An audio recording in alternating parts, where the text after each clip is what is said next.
আসসালামু আলাইকুম। আফিফা ব্লগ থেকে সকলকে জানাচ্ছি স্বাগতম। আশা করি সবাই ভালো আছেন। আল্লাহর অশেষ রহমতে আমরাও ভালো আছি। আম অনেক দিন দেশের ভিতর অনেক কিছু গেল।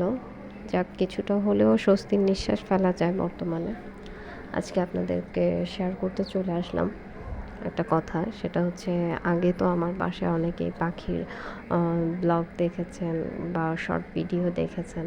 পাখিগুলা কোনো একটা কারণে আমার সেল করে দিতে হয়েছে। তো যার কারণে বারান্দাটা খুব খালি, খালি লাগছিল। সকালবেলা ওদেরকে কথাবার্তা, গান শুনে দিন পার হইতো। তো যাই হোক আজকে সেই জায়গাটাতে দখল করে দিয়েছে আমার কিছু পছন্দের গাছ। আম খুবই খুব যে বেশি দিন হয়েছে তা না। খুব অল্প সময়ে এতটুকু করতে পারবো, সাজাতে পারবো ভাবি নাই। আর এখানে তেমন আমি কোনো টাকা ইনভেস্টই করি নাই। কোনো ফুলের টব সেরকম কেনা হয় নাই বা কোনো গাছ সেভাবে আমি কিনে নিয়ে আসি নাই। শুধুমাত্র বেলি গাছটা আমার কেনা। আর বাকি সবগুলো কালেক্টেড। হয়তোবা আমার ননদের কাছ থেকে বা ননদের বান্ধবীর কাছ থেকে বা আমার মেয়ের মিসের বাসা থেকে। তো এইভাবে আসলে কালেক্ট করা।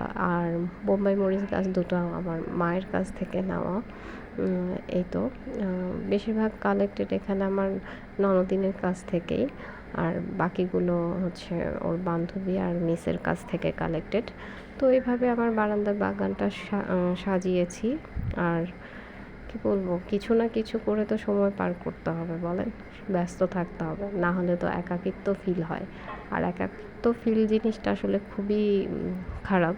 আর অপেক্ষা ওয়েটিং জিনিসটা আমার একদম পছন্দ না, কিন্তু তারপরও জীবনে কেননা সেই শব্দগুলোই বারবার ঘুরে আসে, সেজন্য চাই একটু ব্যস্ত থাকতে। আর এই হচ্ছে আজকের ব্লগ। আশা করি সবার কাছে ভালো লাগবে। আর কেমন লেগেছে সেটা অবশ্যই জানাবেন। আল্লাহ হাফিজ। আসসালামু আলাইকুম।